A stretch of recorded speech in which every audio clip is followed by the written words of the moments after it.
bonjour à tous et à toutes. Donc je m'appelle Maëlle Giard, je suis doctorante à l'Université Lyon 2 sur les sujets autour de la biorégion et de la manière écoféministe de penser la biorégion. Mais ça, c'est une partie de mon travail et j'ai une autre partie que j'essaye de concilier tant bien que mal, c'est que j'écris un livre sur le genre de la ville, en fait. Est-ce que la ville a un genre? Euh, Quelle est la place de la femme en ville? Et comment on peut... mon postulat de base, c'est de dire mon hypothèse, c'est de voir que la construction de la ville est intrinsèquement liée à la construction du patriarcat.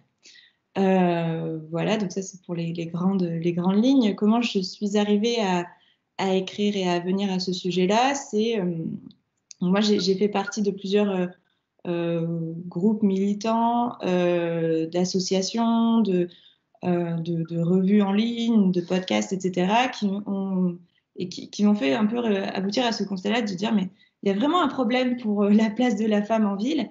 Et en plus, dans mes études, vu que j'ai étudié la métropolisation et la construction de la ville, je disais, mais en fait, il y a quelque chose à voir entre les deux. Donc voilà, et puis après, j'ai été contactée par une maison d'édition pour écrire sur ce sujet-là spécifiquement. Donc voilà où j'en suis, ce qui m'a amené en tout cas à réfléchir et à écrire sur ça. Je pense que vous avez déjà pas mal de notions, j'imagine, sur les questions du féminisme, du patriarcat, de tout ça. On en parle quand même beaucoup dans les médias, mais je pense que c'est quand même important qu'on s'entende sur une définition commune de ce qu'est le patriarcat. Donc, c'est quand même un système qui est organisé par et pour les hommes et leurs intérêts, et ce système-là existe seulement par l'oppression et la domination des femmes. Voilà, je pense que c'est une définition qui est très courte, très réduite, mais en tout cas qui nous permet d'avancer, je pense, pour la suite. Voilà, je vais parler donc dans cette présentation uniquement de la ville, mais ça ne veut pas dire que le patriarcat ne traverse pas les frontières administratives. Voilà, bien au contraire, hein, il est présent dans les campagnes, même si urbain et rural, on peut questionner cette binarité. Mais pour moi, il s'exerce le patriarcat s'exerce dans d'autres formes dans les mondes ruraux. Voilà, mais donc c'est un angle mort de ma présentation, mais bon, sachez que c'est pour moi, voilà, c'est d'autres manières d'expression du patriarcat. Et enfin, dans la présentation, je vais parler de femmes et d'hommes, de valeurs masculines, de valeurs féminines, mais je tiens à dire que c'est pas du tout dans une démarche essentialiste, donc c'est-à-dire que la biologie, pour moi, n'entraîne pas de facto des comportements, des valeurs, des positions sociales, etc. C'est avant tout une construction sociale et culturelle. Euh, voilà pour les petites qu'on s'entende un peu sur sur ce que je vais dire et pour ne pas avoir de fausses interprétations. Euh, donc je vais avant tout commencer par décrire pourquoi et comment la ville est faite par et pour des hommes. Euh, Déjà, je ne sais pas si vous, ça vous choque ou si vous avez remarqué ça, mais il y a quand même, la présence d'hommes est omniprésente dans l'espace urbain. On parle notamment des noms de rues qui sont à 94% des noms d'hommes. Donc, c'est les grands hommes de l'histoire.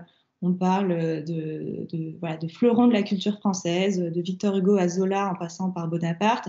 Ils sont sur toutes les rues. Euh, et pourtant, à l'inverse, les femmes, elles sont sous-représentées. Donc, c'est seulement 6% des rues qui mettent en l'honneur des femmes.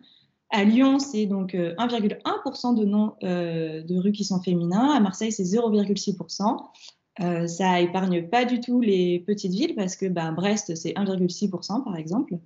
Donc c'est vraiment quelque chose de national, hein, de mettre des noms d'hommes sur les rues et sur les places. Et en fait, quand c'est des femmes, on remarque que c'est souvent des impasses ou des voies secondaires, mais elles sont rarement au centre de la ville, quoi.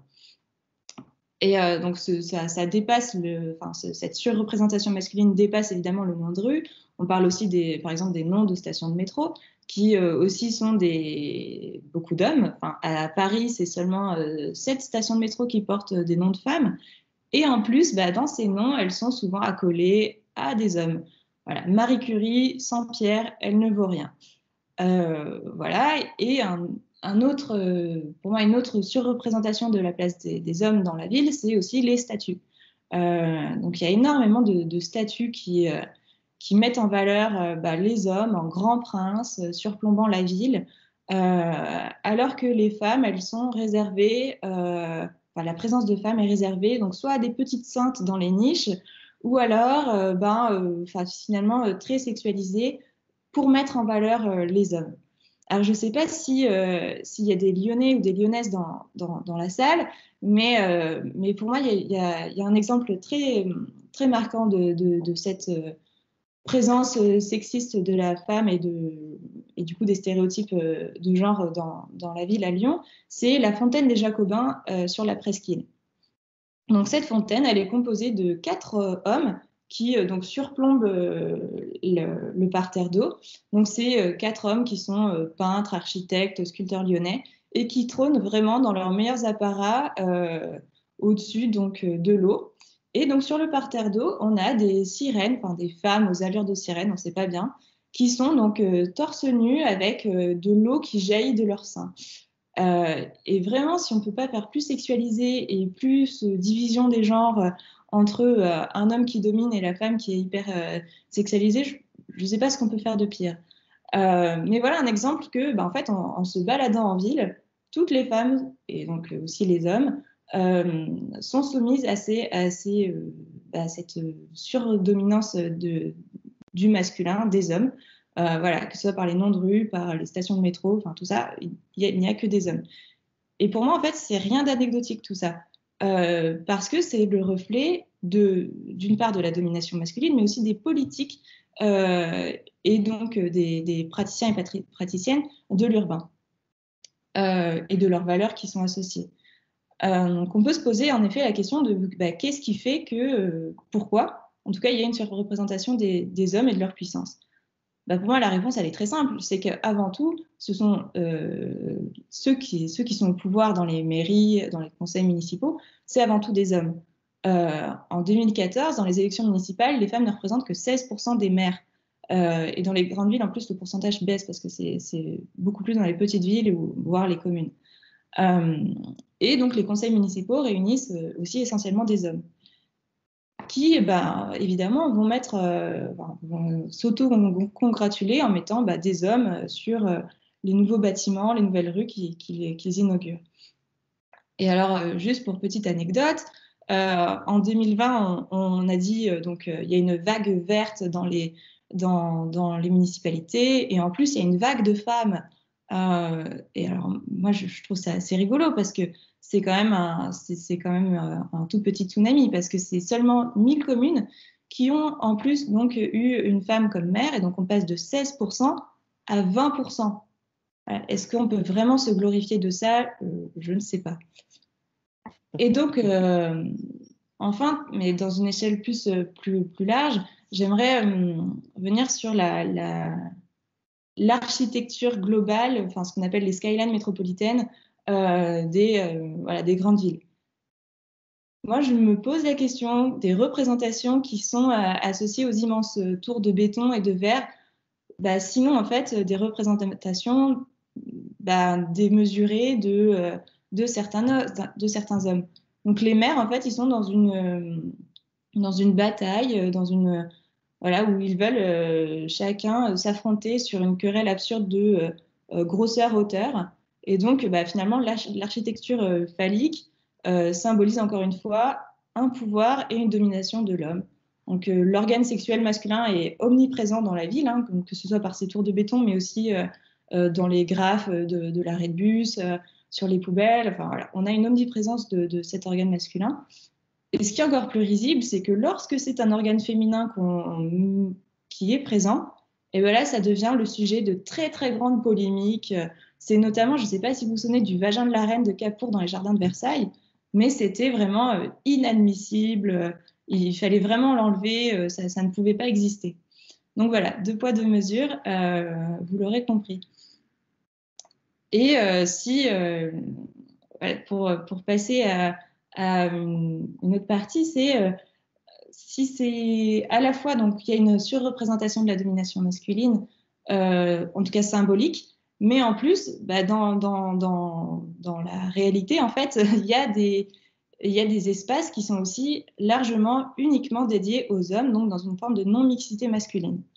Donc ça, c'est aussi ce que vous avez pu, je pense, voir avec la question du terrain de football dans les cours de récréation.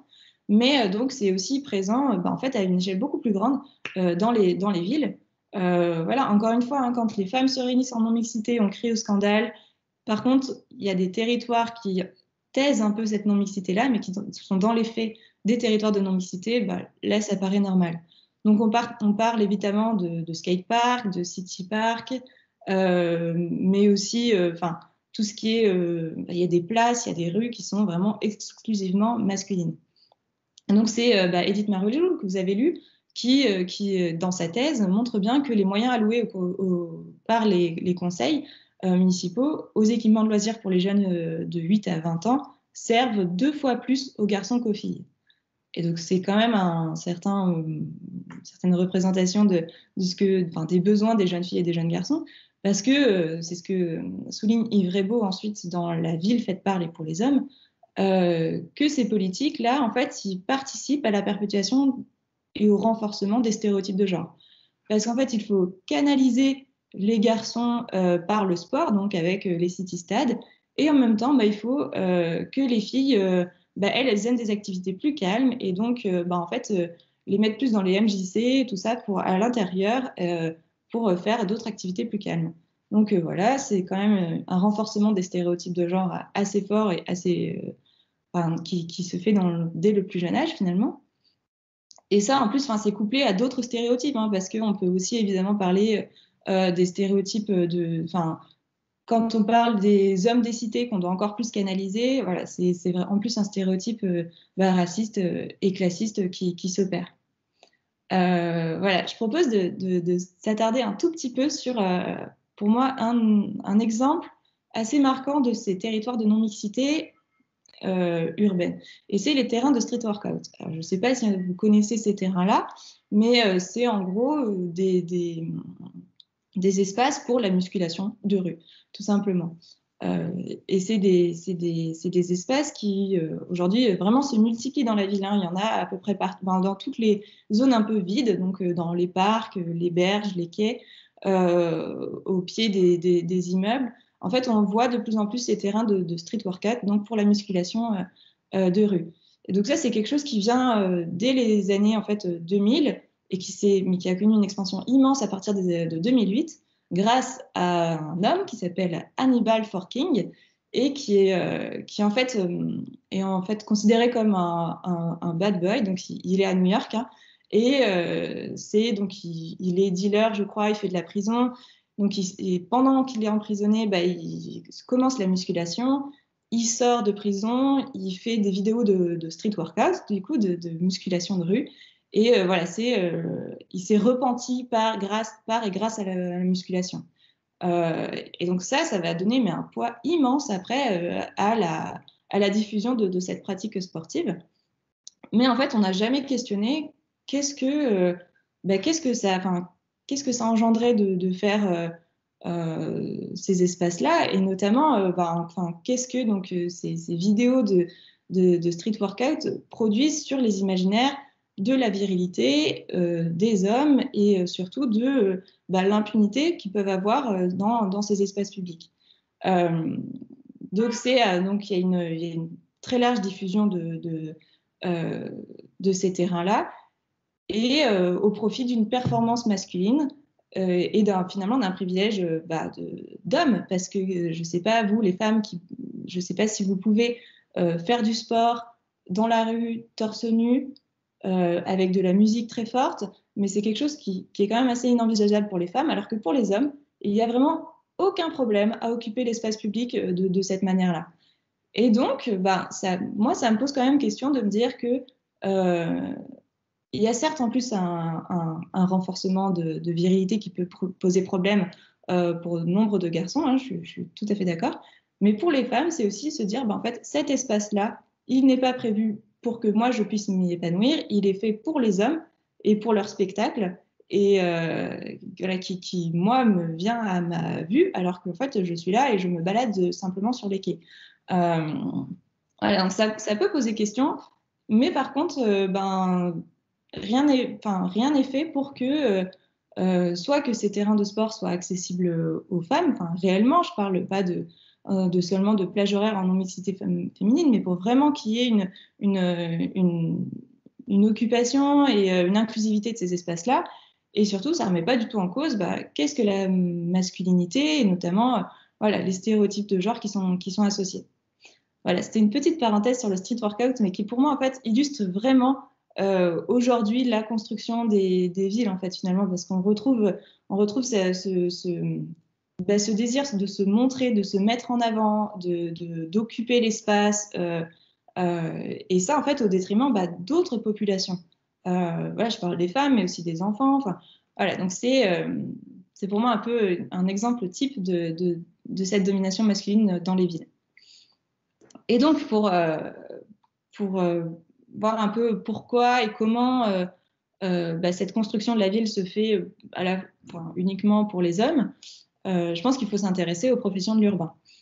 Euh, donc, j'ai cru entendre qu'il y avait quelqu'un qui disait qu'il y avait une certaine mixité dans les métiers de l'urbain, mais les femmes qui accédaient à ces métiers reproduisaient en tout cas des comportements d'hommes, et c'est tout à fait vrai, c'est tout à fait ce qui est décrit. Euh, et voilà, néanmoins, en plus, j'aimerais insister sur le fait que même s'il y a des femmes dans les professions de l'urbain aujourd'hui, euh, mine de rien, les postes clés de décision, mais aussi la reconnaissance par les différents prix, etc., sont avant tout faites par les hommes et pour les hommes.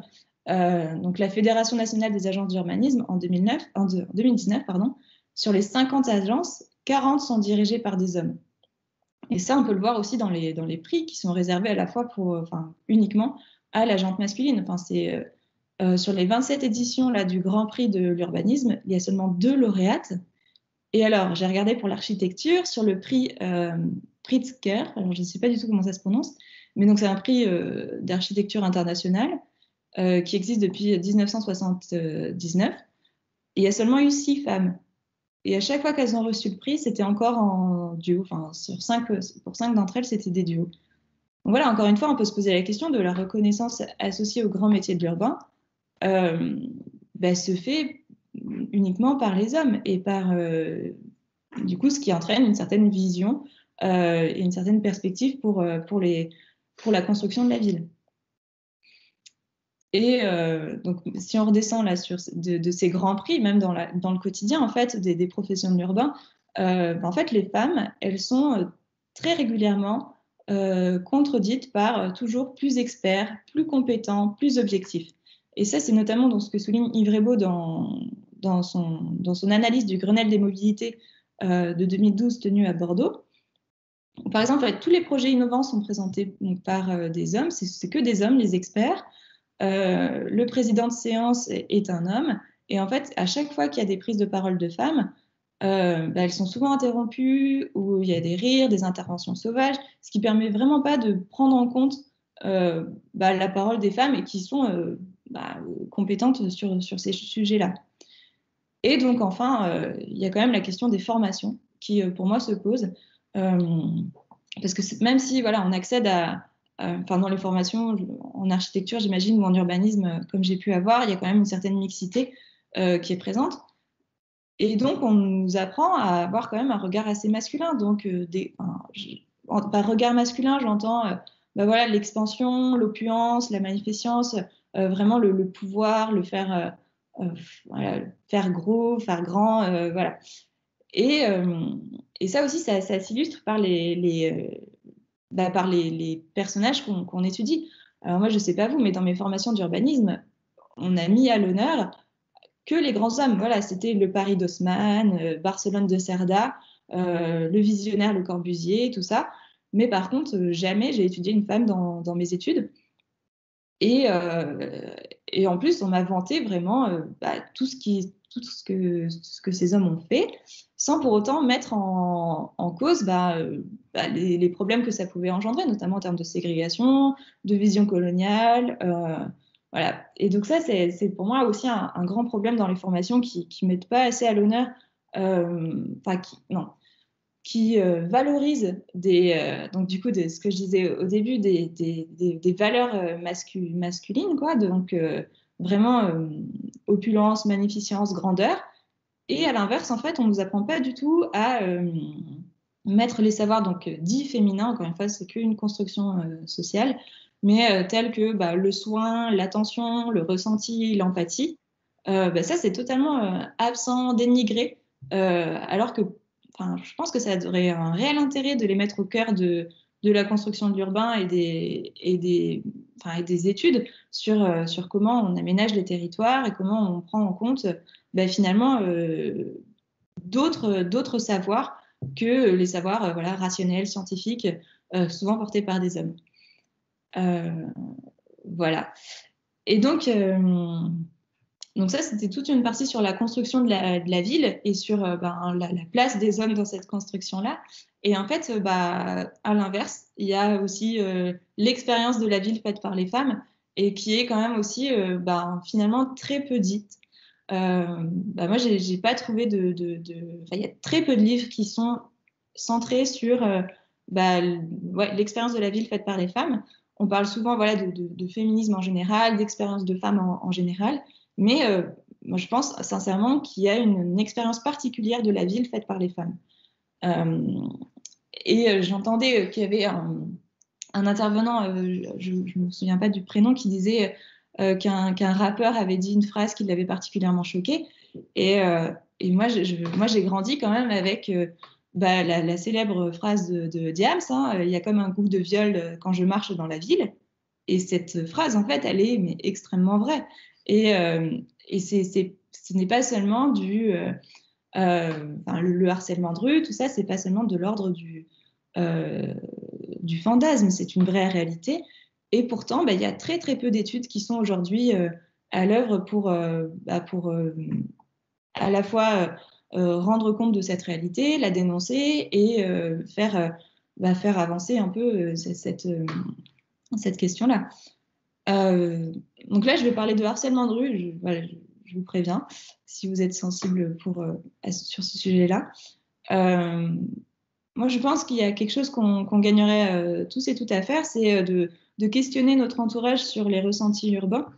Et moi, je ne compte plus les femmes qui, autour de moi, me parlent de leurs agressions, de leurs peurs, des scènes traumatisantes qu'elles ont subies dans les rues, de leurs angoisses de prendre les transports en commun.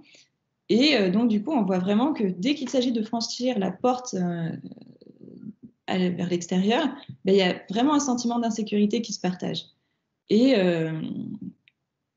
ça, en fait, on a vu que ça a quand même pris énormément d'ampleur sur la toile numérique. C'est notamment le site Paytachnek qui a recensé des milliers de témoignages abominables de paroles d'hommes entendus par les femmes dans la rue. Donc ça a été un gros bouleversement pour les femmes, je pense, de se dire ah mais d'accord, je suis pas toute seule dans cette situation-là. Ce n'est pas normal qu'on m'agresse verbalement dans la rue, qu'on me touche qu'on me touche aussi dans les transports en public. Et du coup, ça a permis en fait de s'empuissanter un petit peu sur ces questions-là. Pour autant, aujourd'hui, est-ce que ça a changé les choses? Je ne pense pas, parce que ces témoignages continuent d'affluer. Et surtout, il n'y a pas de... encore une fois, les pouvoirs publics ne prennent pas du tout en compte ces réalités-là. Il y a seulement, depuis les années 50, il y a eu seulement 2 études qui traitent du harcèlement de rue, donc une en 2000 et une en 2015, donc c'est les enquêtes Virage, et qui indiquent, les chiffres sont alarmants, c'est quand même, c'est du quitte double, quoi. C'est une femme sur 3 qui déclare avoir subi des harcèlements sexistes et sexuels dans la rue, contre un homme sur 6 qui dit avoir subi des violences. Et ça, c'est particulièrement vrai pour les femmes de 20 à 24 ans. Voilà, je vous passe sur les chiffres qui sont quand même assez détaillés dans le rapport et qui sont intéressants. Je vous invite à aller les regarder. Et,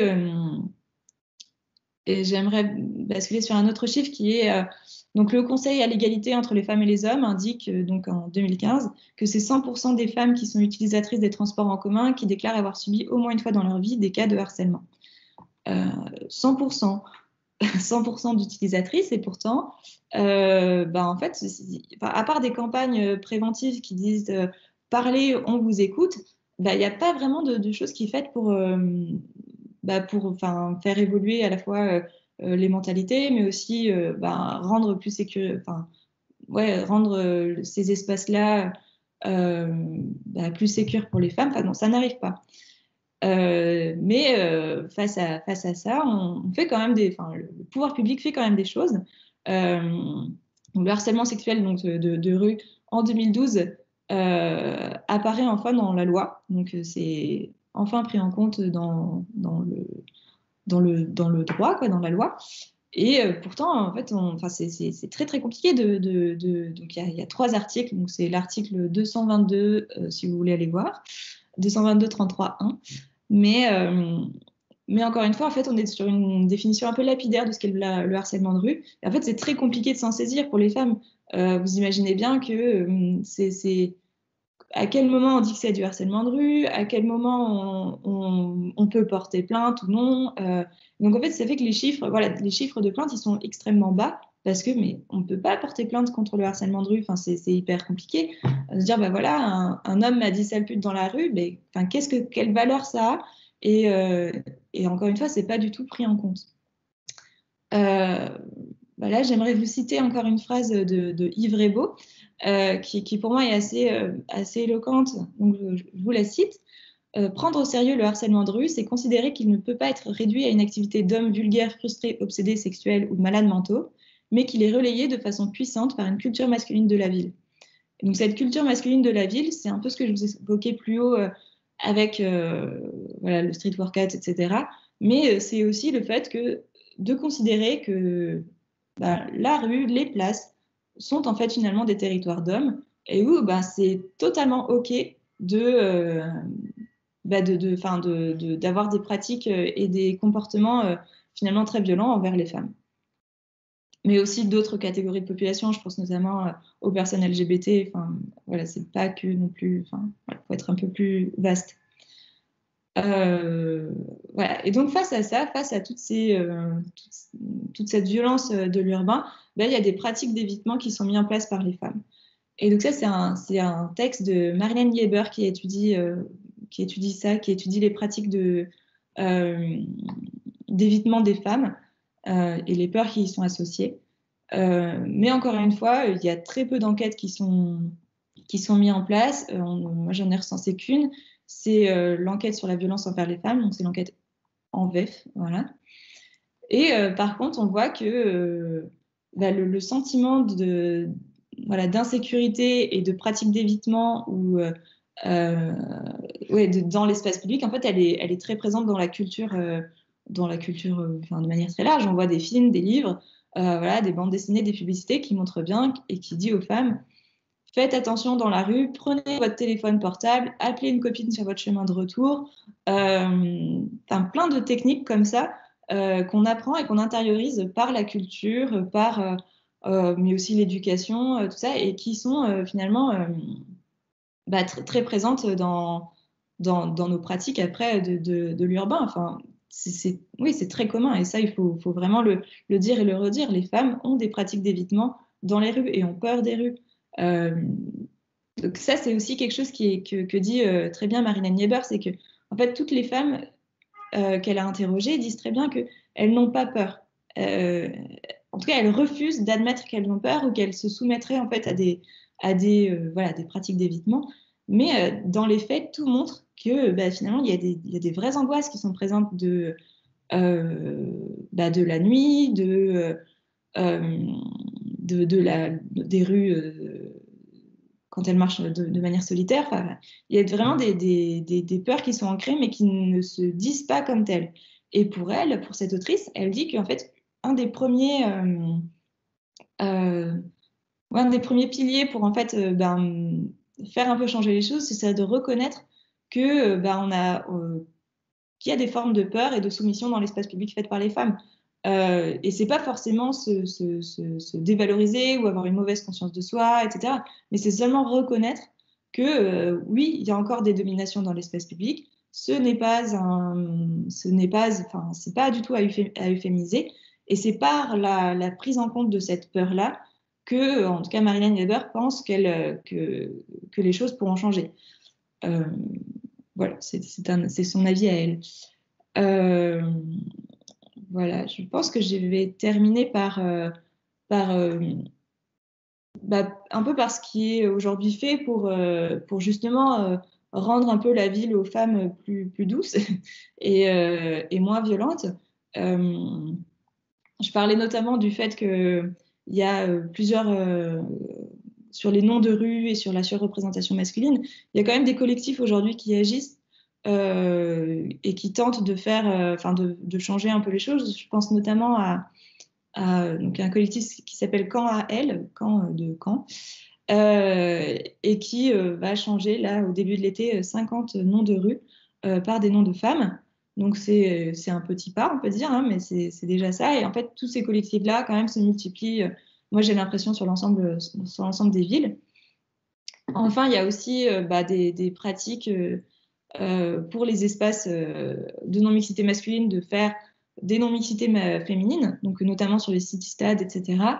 Voilà, ça permet de faire, je sais pas, oui, de faire comprendre aux jeunes filles qu'elles ont le droit d'être là, que c'est des espaces sécurisés pour elles. Mais néanmoins, il y a quand même plusieurs limites pour moi, à ces expériences-là, c'est en fait, elles ne permettent pas de véritablement dialoguer entre hommes et femmes de ce qu'est-ce qu'on fait sur un espace public qui nous est commun.